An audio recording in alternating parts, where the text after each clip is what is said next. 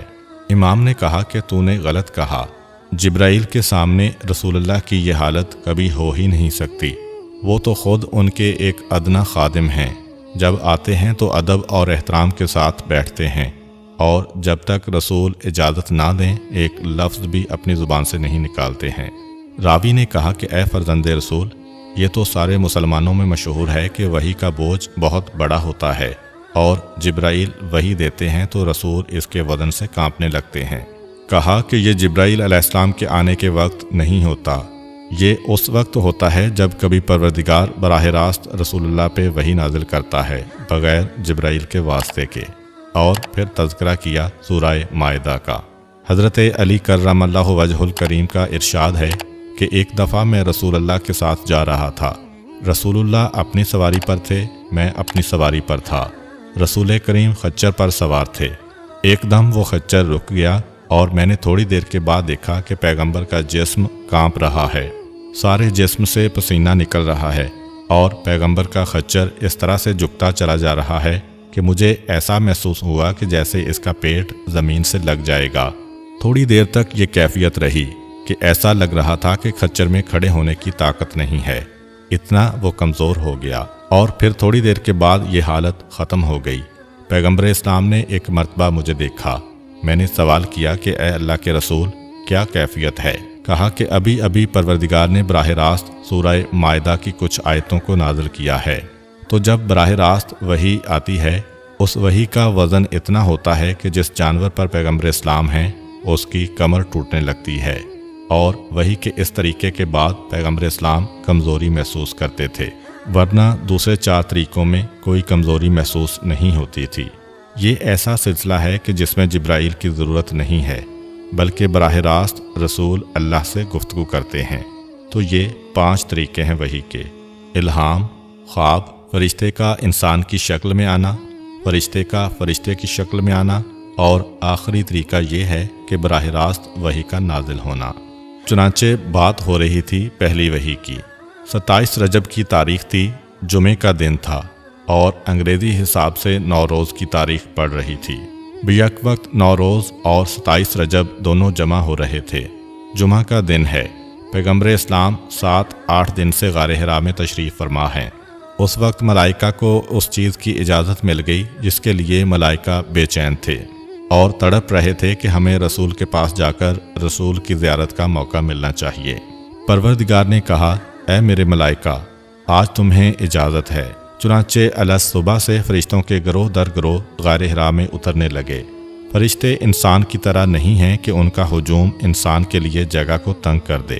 غار حرا میں فرشتوں کے فرشتے اتر رہے ہیں، ایک ایک گروہ آتا ہے اور آ کے پیغمبر اسلام کو سلام کرتا ہے، یہاں تک کہ جب یہ سارے فرشتے آ گئے تو روایت یہ ہے کہ اس کے بعد جبرائیل علیہ السلام 70,000 فرشتوں کو لے کر اور میکائیل علیہ السلام 70,000 فرشتوں کو لے کے ایک ساتھ غار حرا میں داخل ہوئے۔ دونوں فرشتے 70,000 ساتھیوں کے ساتھ پیغمبر اسلام کے سامنے پہنچے اور ساتھ ایک کرسی لے کر آئے جو سرخ یاقوت کی بنی ہوئی ہے۔ سرخ یاقوت جنت کے اس پتھر کا نام ہے جس سے جنت کے محلات، خیمے اور جنت کا فرنیچر بنایا گیا ہے۔ کرسی کو رکھا جاتا ہے اور جبرائیل و میکائیل علیہ السلام پیغمبر اسلام صلی اللہ علیہ وآلہ وسلم کو درخواست کرتے ہیں کہ اب آپ اس پہ تشریف رکھیے۔ پوری شان کے ساتھ پیغمبر اسلام اس کرسی پہ تشریف فرما ہوتے ہیں اور فرشتوں نے پیغمبر اسلام کے سر پر تاج نبوت رکھا۔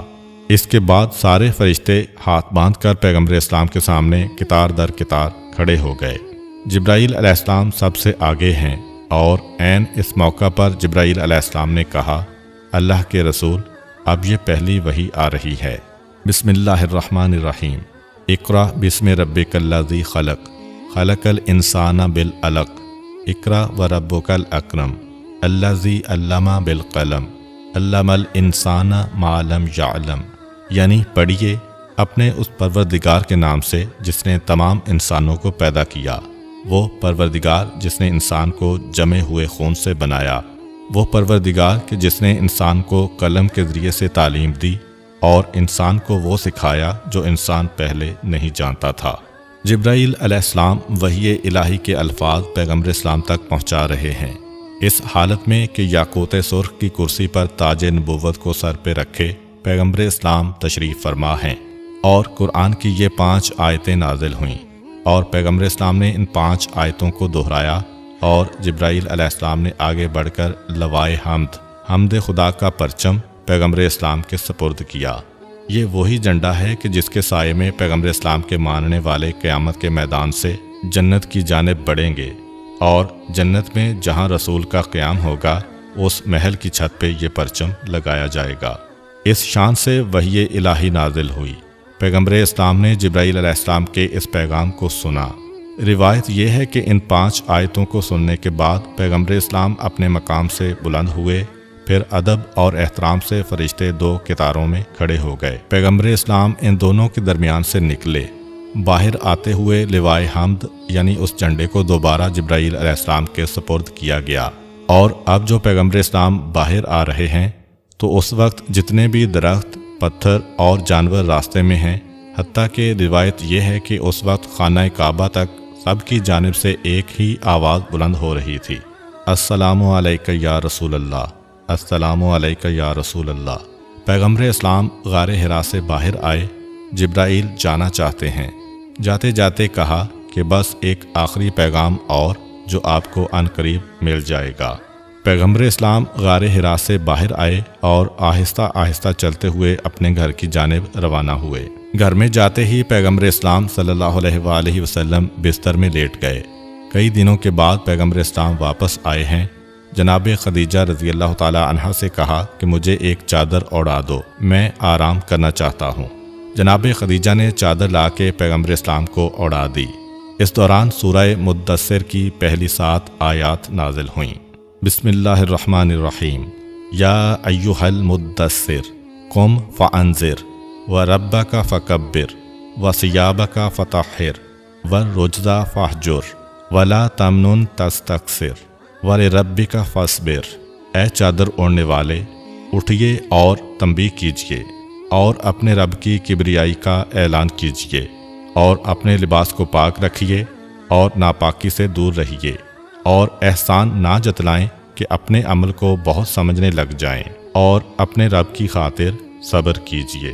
قم فانذر، اٹھیے اور تنبیہ کیجیے کا پیغام سن کر پیغمبر اسلام چادر کو الٹ کے اپنے مقام سے کھڑے ہوئے، قبلے کا رخ کیا اور اپنے کانوں میں انگلیاں داخل کر کے اللہ اکبر کی صدا 2 یا 4 دفعہ بلند کی، جو اب تک اسلام میں مستحب ہے حالت اذان میں۔ بعض روایتوں میں یہ ہے کہ یہ آواز دنیا کے تمام موجودات تک پہنچ گئی، اور ان میں سے جس نے اس کا جواب دیا وہی پیغمبر اسلام کا ماننے والا بنا۔ یہ آواز پیغمبر اسلام دیتے ہیں حکم قرآنی کے احترام میں اور حکم قرآنی پر عمل کرنے کے لیے۔ اسی موقع کے متعلق حضرت علی کرم اللہ وجہہ فرماتے ہیں کہ جیسے ہی پیغمبر نے اللہ اکبر کہا، میں نے دیکھا کہ ایک انتہائی خوفناک آواز بلند ہوئی۔ میں نے آگے بڑھ کر پیغمبر اسلام سے سوال کیا کہ اے اللہ کے رسول، یہ آواز کیسی تھی؟ آپ نے اللہ اکبر کہا۔ اس کے جواب میں اللہ اکبر تو آ رہا ہے، مگر یہ خوفناک و ہیبتناک آواز کیسی ہے؟ جواب دیا، اے علی، یہ شیطان کے چیخنے کی آواز ہے، کیونکہ آج شیطان مایوس ہو گیا۔ روایت میں ہے کہ 4 ایسے مقام تھے کہ جب شیطان نے چیخ ماری ہے۔ پہلا موقع جب شیطان نے سجدہ نہیں کیا اور اسے بارگاہ الہی سے نکال دیا گیا۔ دوسرا موقع جب اسے جنت اور آسمانوں سے بھی نکال دیا گیا۔ تیسرا موقع جب پیغمبر اسلام نے اس طرح اعلان رسالت کیا، اور چوتھا موقع جب الحمدللہ کا سورہ نازل ہوا۔ یہ 4 مواقع ایسے ہیں کہ شیطان ان موقعوں پر بالکل مایوس ہو کر چلا گیا۔ پیغمبر اسلام کہتے ہیں کہ اے علی، آج شیطان مایوس ہو گیا کہ اب کوئی اس کے ساتھ نہیں چلے گا، اب کوئی اس کے راستے پر چلنے والا نہیں ہے۔ تو اس طرح پیغمبر اسلام پر ایک ہی دن میں 2 الگ الگ وحیاں نازل ہوئیں۔ پہلی وحی اقرا بسم ربک الذی خلق والی، اور دوسری سورہ مدثر کی آیتیں۔ اب پیغمبر اسلام صلی اللہ علیہ وآلہ وسلم نے جناب خدیجہ رضی اللہ تعالی عنہا کی طرف رخ کیا اور فرمایا کہ اے خدیجہ، کیا تمہیں پتہ ہے کہ پروردگار نے اب رسالت کے اعلان کا حکم دے دیا ہے، اور اگر تم میرا ساتھ دینا چاہتی ہو تو پھر کلمہ پڑھو۔ جناب خدیجہ نے پوچھا، اللہ کے رسول کون سا کلمہ؟ پیغمبر اسلام نے جناب خدیجہ کو کلمہ پڑھایا۔ جناب خدیجہ نے کہا، اللہ کے رسول میں تو پہلے ہی یقین کیے بیٹھی تھی کہ آپ یقیناً سچے نبی اور سچے رسول ہیں، مگر آج زبان سے بھی اس کا اعلان کر دیتی ہوں۔ انہوں نے کلمہ پڑھا۔ حضرت علی کرم اللہ وجہہ اس وقت پیغمبر اسلام صلی اللہ علیہ وآلہ وسلم کے ساتھ ہی رہتے تھے۔ انہوں نے بھی فوراً آپ کی رسالت کو تسلیم کیا۔ تیسرے نمبر پر اسلام کو قبول کرنے والی شخصیت حضرت زید بن حارثہ رضی اللہ تعالیٰ عنہ کی ہے، جو جناب خدیجہ کے غلام اور پیغمبر اسلام کے منہ بولے بیٹے بھی تھے۔ حضرت ابوبکر رضی اللہ عنہ اس وقت حضرت خدیجہ کے بھتیجے حکیم بن حزام رضی اللہ عنہ کے پاس بیٹھے تھے، کیونکہ ان کے ساتھ ان کی دوستی تھی۔ حکیم بن حزام جناب خدیجہ کے وہ بھتیجے ہیں کہ جنہوں نے اس وقت مسلمانوں کی مدد کی جب مسلمان شیب ابی طالب کے محاصرے میں آ گئے تھے۔ ان کو اپنی پھوپھی جناب خدیجہ سے بہت محبت تھی اور حضرت زید بن حارثہ پہلے انہی کے غلام تھے۔ انہوں نے لا کے اپنی پھوپھی کو دے دیا تھا، تو وہاں ان کے گھر میں بیٹھے ہوئے تھے کہ اتنے میں حکیم بن حزام کی ایک کنیز دوڑی دوڑی آئی اور حکیم بن حزام سے کہا کہ آپ نے کچھ سنا؟ آپ کے پھوپھا نے ایک عجیب دعویٰ کیا ہے اور آپ کی پھوپھی نے اس کو فوراً قبول کر لیا ہے۔ حکیم کہتے ہیں، کیا بات ہوئی؟ کنیز نے پورا واقعہ سنایا کہ میں گئی تھی تو وہاں کلمہ پڑھا جا رہا تھا، اسلام پیش کیا جا رہا تھا۔ حضرت ابوبکر رضی اللہ عنہ یہ سنتے ہی کھڑے ہوئے اور کہا، میں خود جا کے تحقیق کروں گا۔ رسول کریم کے پاس آئے اور تحقیق کرنے کے بعد کلمہ اسلام پڑھا۔ چنانچہ اس طرح عورتوں میں سب سے پہلے اسلام قبول کرنے والی شخصیت حضرت خدیجہ بنی، نوجوانوں میں حضرت علی کرم اللہ وجہہ اور بوڑھوں میں حضرت ابوبکر رضی اللہ عنہ۔ اب یہاں پہ ایک روایت ہے کہ جناب خدیجہ اسلام قبول کر چکی تھیں، مگر دل یہ چاہا کہ مزید اس کی تصدیق کی جائے۔ چنانچہ وہ اپنے چچا ورقہ ابن نوفل کے پاس پہنچیں۔ ورقہ ابن نوفل وہی شخصیت ہیں جنہوں نے جناب خدیجہ کا نکاح کروایا تھا پیغمبر اسلام صلی اللہ علیہ وآلہ وسلم کے ساتھ۔ جا کے کہا کہ چچا ایک بات تو بتائیے، یہ جبرائیل کون ہیں؟ ورقہ ابن نوفل نے سنا تو بے اختیار کہا، قدوسن قدوسن، تمہاری زبان پہ یہ نام کیسے آیا؟ مکہ جیسا شہر کہ جہاں سب بت پرست رہتے ہیں، تمہیں یہ نام کس نے بتایا؟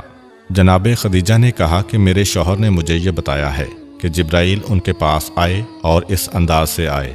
ورقہ ابن نوفل کہتے ہیں کہ خدا کی قسم، یہ تو وہی فرشتہ ہے جو موسیٰ اور عیسیٰ علیہ السلام پہ آ چکا ہے، اور تمہارے شوہر نے جو جو حالت بتائی یہ سب وہی ہے جو تورات و انجیل میں لکھی ہوئی ہے۔ تمہارا شوہر اللہ کا سچا رسول ہے اور فوراً اس کے اوپر ایمان لے آؤ۔ جناب خدیجہ کے دل کو تسلی اور اطمینان ہوا۔ چنانچہ جناب خدیجہ ورقہ ابن نوفل کے گھر سے باہر آئیں، واپس اپنے گھر جا رہی ہیں کہ راستے میں قداس راہب کا گھر نظر آیا۔ یہ بھی مکے کا ایک راہب تھا اور عیسائی تھا، کافی سالوں سے مکے میں رہتا تھا۔ سوچا کہ اس سے بھی ملتی چلوں۔ اس کے پاس پہنچی اور سلام کیا۔ اس نے پوچھا، کیا بات ہے بیٹی؟ پوچھتی ہیں کہ جبرائیل کا نام کبھی آپ نے سنا ہے؟ وہ قداس راہب بھی ایک مرتبہ گھبرا گیا۔ اس نے بھی کہا، قدوسن قدوسن، مشرکوں اور بت پرستوں کے شہر میں یہ نام جبرائیل تمہیں کیسے پتہ چلا؟ کہا کہ آپ میرے شوہر کو تو جانتے ہیں، انہوں نے یہ دعویٰ کیا ہے کہ ان کے پاس جبرائیل آئے ہیں اور یہ نشانیاں بتائیں۔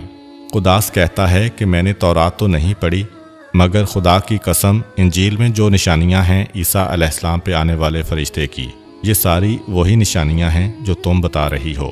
مگر ہاں دیکھو، کبھی ایسا بھی ہوتا ہے کہ بعض اوقات شیطان اپنے آپ کو فرشتہ بنا کے پیش کرتا ہے، اور چونکہ شیطان کافی عرصہ فرشتوں کے ساتھ رہ چکا ہے تو وہ فرشتوں جیسی باتیں بھی کرتا ہے۔ ایسا کرو کہ میں ایک تعویذ لکھ کے تمہیں دیتا ہوں، یہ تعویذ لے کر اپنے شوہر کے پاس جاؤ اور یہ تعویذ ان کے جسم کے قریب رکھ دینا۔ اگر ان کے پاس شیطان آیا ہوگا تو اس تعویذ کی وجہ سے پھر وہ اپنی زبان سے کچھ نہ کہہ سکیں گے، اور اگر وہ اصلی فرشتہ ہوگا تو پھر میرا تعویذ بیکار ہو جائے گا۔ اور بیٹی، یہ بھی سنو کہ میں نے 3 راتوں سے خواب میں دیکھا ہے کہ جبرائیل اس مکے میں اتر کے آ رہے ہیں 3 راتوں سے، اور میری سمجھ میں نہیں آ رہا تھا کہ کس کے گھر میں آ رہے ہیں، لیکن اب اگر میرے تعویذ نے اثر دکھایا تو پتہ چل جائے گا۔ یہ تعویذ ایسا ہے کہ جب اسے قریب رکھو گی، اگر شیطان فرشتے کی شکل بنا کے آیا ہے تو پھر تمہارے شوہر کلام نہیں کر سکیں گے ہفتہ اور بہکی بہکی باتیں کریں گے، ورنہ میرا تعویذ بیکار ہو جائے گا اگر وہ صحیح فرشتہ ہے۔ جناب خدیجہ کو اطمینان و یقین تو ہے، مگر تعویذ لے کے چلیں۔ جس وقت گھر میں داخل ہوئیں تو دیکھا پیغمبر اسلام تشریف فرما ہیں اور زبان پر سورہ قلم کی ابتدائی آیتیں ہیں۔ یہ قرآن کی تیسری وحی ہے۔ پہلی وحی سورہ اقرا یعنی سورہ علق، دوسری وحی سورہ مدثر اور تیسری وحی سورہ قلم۔ جیسے ہی جناب خدیجہ داخل ہوئیں، پیغمبر اسلام سورہ قلم کی تلاوت کر رہے تھے۔ بسم اللہ الرحمن الرحیم، نون والقلم وما یسطرون ما انت بنعمت ربک بمجنون۔ نون اور اس قلم کی قسم کہ جس سے تم لکھتے ہو، تم اپنے پروردگار کی نعمت کی وجہ سے مجنون نہیں ہو، یعنی بہکی ہوئی باتیں نہیں کر رہے، تم پر وحی نازل ہو رہی ہے۔ بس اتنا سننا تھا کہ جناب خدیجہ نے کہا کہ اب تعویذ کی ضرورت نہیں، اس لیے کہ وہ جملہ اس وقت قرآن کی آیت میں آ گیا۔ تو اس راہب نے بتایا تھا کہ اگر شیطان آیا ہوگا تو اس وقت پیغمبر مجنونوں جیسی باتیں کریں گے، اور یہاں جیسے ہی تعویذ لے کے میں گھر میں پہنچی، پیغمبر کی زبان پہ جملہ ہے وما انتا بنعمت ربک بمجنون، کہ اے میرے حبیب، تمہارے پروردگار کی نعمت تم پہ آئی ہے، تم مجنون نہیں ہو۔ جناب خدیجہ الٹے پاؤں گئیں اور قداس کو پورا واقعہ سنایا۔ اس نے کہا میں خود چلنا چاہتا ہوں۔ آیا وہ رسول خدا کے پاس، سر سے پیر تک پیغمبر کو پھر غور سے دیکھا اور کہا کہ مجھے مہر نبوت کی زیارت کرنے دیں۔ پیغمبر اسلام نے شانے پر سے ردا ہٹائی، مہر نبوت کی زیارت کرتا ہے اور اسے چوم کر بے اختیار غش کھا کر زمین پر گر پڑتا ہے، اور پھر کہتا ہے کہ اس وقت مہر نبوت کی چمک یہ بتا رہی ہے کہ جبرائیل علیہ السلام آپ کے پاس آ چکے ہیں۔ اور پھر ایک سوال کیا، اتنا اور بتا دیں کہ کیا آپ کو جہاد کا حکم مل چکا ہے؟ پیغمبر نے کہا نہیں، ابھی مجھے جہاد کا حکم نہیں ملا۔ کہا ان قریب آپ کو یہ حکم ملے گا، لیکن اس سے پہلے آپ کی قوم آپ کو مکے سے نکال دے گی اور آپ کو ان سے جہاد کرنا پڑے گا۔ کاش میں اتنے دن زندہ رہ جاؤں کہ آپ کا ساتھ دوں اور آپ کی مدد کروں۔ پیغمبر اسلام نے قداس کو رخصت کیا۔ جناب خدیجہ کے یقین اور ایمان میں اور اضافہ ہو گیا، اور تاریخ بتاتی ہے کہ اس کے بعد اب پیغمبر نے تبلیغ شروع کر دی۔ لیکن یہ تبلیغ کا پہلا دور ہے۔ پیغمبر اسلام کی تبلیغ دو حصوں میں ہے۔ جب قرآن کے یہ 3 سورے مسلسل آئے، سورہ اقرا یعنی سورہ علق، سورہ مدثر اور سورہ قلم، اس کے بعد اب پیغمبر نے تبلیغ شروع کی۔ لیکن شروع کے 3 سال پیغمبر کو حکم تھا کہ دیکھو علل اعلان تبلیغ نہ کرنا۔ وہ جو واقعہ بیان کیا جاتا ہے کہ پیغمبر اسلام نے جیسے ہی رسالت کے پیغام کو پایا تو فوراً پیغمبر اسلام نے اپنے خاندان والوں کی ایک دعوت کی، جسے دعوت ذوالعشیرہ کہا جاتا ہے۔ نہیں، یہ واقعہ 3 سال بعد کا ہے۔ اسی طریقے سے نصاب کی کتابوں میں جو ایک واقعہ ہم پڑھتے ہیں کہ جب جبرائیل علیہ السلام آئے تو اس کے بعد پیغمبر اسلام پہاڑی پہ چڑھے اور اعلان کیا تھا کہ مکے والوں، اگر میں کہوں اس پہاڑی کے پیچھے دشمن ہے تو کیا میری بات کا یقین کرو گے یا نہیں کرو گے؟ اور دیکھو میں ایک سچا پیغام لے کے آیا ہوں۔ مگر وہ واقعہ بھی 3 سال بعد کا ہے، اس لیے کہ غار حرا میں پہلی وحی نازل ہونے کے بعد کم سے کم 3 سال ایسے گزرے کہ پیغمبر اسلام کو حکم تھا کہ آپ تبلیغ پوشیدہ طور پہ کریں، آہستہ آہستہ کریں۔ تو پہلے 3 سال ایسے گزرے کہ پیغمبر اسلام لوگوں کے سامنے عام طور پر اسلام پیش نہیں کر رہے ہیں، بلکہ جسے دیکھتے ہیں کہ یہ مسلمان بن سکتا ہے اسے چپکے سے اسلام کا پیغام پہنچاتے ہیں۔ اور جو آدمی مسلمان بن گئے ان سے یہ کہا جاتا کہ تم اپنے دوستوں اور رشتہ داروں میں دیکھو جو تمہیں نظر آئے کہ حق کی بات کو قبول کر سکتا ہے تو اس تک اسلام کا پیغام پہنچاؤ، اور جب وہ کلمہ پڑھنے پہ راضی ہو تو پھر میرے پاس لے کے آؤ۔ تقریباً 3 سال تک نہ دعوت ذوالعشیرہ ہوئی، نہ خاندان بنو ہاشم میں کوئی اعلان ہوا، نہ ہی پہاڑ پہ چڑھ کے پیغمبر اسلام نے کوئی اعلان کیا، بلکہ آہستہ آہستہ اپنے پیغام کو آگے بڑھایا جا رہا ہے۔ جس طریقے سے کوئی بھی تحریک جب چلتی ہے تو پہلا مرحلہ ہوتا ہے انڈر گراؤنڈ، پہلے فکر کو آگے بڑھاؤ اور پھر معاشرے سے ٹکر لینا۔ تو ان 3 سال کی محنت کے نتیجے میں 134 آدمیوں نے اسلام قبول کر لیا۔ ان 134 آدمیوں میں 9 غلام اور کنیزوں میں شامل تھے، اور باقی 125 جو تھے ان میں بھی 2 آدمی ایسے تھے جو قریش سے باہر کے تھے۔ 123 آدمی قریش والے تھے۔ یعنی اسلام کا پیغام غلام اور کنیزوں تک ہی نہیں پہنچا، بلکہ ان میں معاشرے کے پڑھے لکھے اور سمجھدار لوگ بھی تھے۔ اب یہ جو 3 سال چھپا کے تبلیغ ہوتی رہی، اس میں یہ تھا کہ 2.5 سال تک تو پیغمبر اسلام نے کوئی مرکز نہیں بنایا، بلکہ کبھی اس کے گھر گئے، کبھی اس کے گھر گئے، کبھی کسی کو بازار میں، کبھی کسی کو کعبے میں دیکھ کر اس کو اسلام کا پیغام دے دیا، اور جو لوگ مسلمان ہوتے گئے وہ ایک دوسرے سے ملاقات کرتے گئے، چنانچہ 5-5 10-10 کی ٹولیاں بن گئیں، یعنی ہر قبیلے سے کچھ آدمیوں نے اسلام قبول کر لیا۔ یہ لوگ ایک دوسرے کے ساتھ اٹھتے بیٹھتے تھے، تو نماز کا حکم تو بالکل شروع میں آ گیا تھا، ادھر کلمے کا حکم آیا، ادھر نماز کا حکم آیا، چنانچہ مسلمان نماز بھی پڑھتے تھے۔ ایک مرتبہ ایسا اتفاق ہوا کہ اس نماز کی وجہ سے کافروں کو پتہ چل گیا کہ ہمارے یہاں ایک نیا مذہب آ گیا ہے، کہ بعض مسلمان ایک پہاڑ کی غار میں جا کر نماز پڑھ رہے تھے، کیونکہ پیغمبر اسلام نے حکم دیا تھا کہ اپنے دین کو چھپاؤ اور اپنی عبادت کو چھپاؤ۔ وہ نماز پڑھ رہے تھے کہ قبیلہ بنی تمیم کا ایک آدمی وہاں سے گزرا، حیرت سے رک گیا کہ یہ کیا ہو رہا ہے۔ اچھا، کچھ لوگوں کو یہ سود بد تو مل گئی تھی کہ مکے میں کچھ ہو ضرور رہا ہے، کوئی نئی تحریک چلی ہے، یہ پتہ نہیں چلا تھا کہ یہ سلسلہ کس نے چلایا ہے، مگر ہر قبیلے کو معلوم ہو گیا تھا کہ ہمارے کچھ نوجوان، ہماری کچھ عورتیں، ہمارے کچھ مرد، ان کا طریقہ بدل گیا ہے چند دنوں سے، عجیب عجیب باتیں کرنے لگے ہیں، عجیب عجیب طریقے ان کے ہو گئے ہیں کہ کبھی دعوت میں نہیں بیٹھتے، کبھی شراب کو چھوڑ کے کھڑے ہو جاتے ہیں۔ ایک سود بد تو ہو گئی، لیکن ابھی کسی نے توجہ نہیں دی۔ 2.5 سال ہو گئے تھے تبلیغ رسالت کو کہ بنی تمیم کے اس آدمی نے دیکھا کہ یہ کچھ آدمی عجیب طریقے سے کھڑے ہیں، کبھی کھڑے ہوتے ہیں، کبھی جھکتے ہیں، کبھی گرتے ہیں۔ اس نے یہ طریقہ دیکھا تو مذاق اڑانا شروع کر دیا کہ یہ تم نے کیا مسخرہ پن شروع کیا ہے، اور اس طرح کچھ مذاق کی باتیں کہیں۔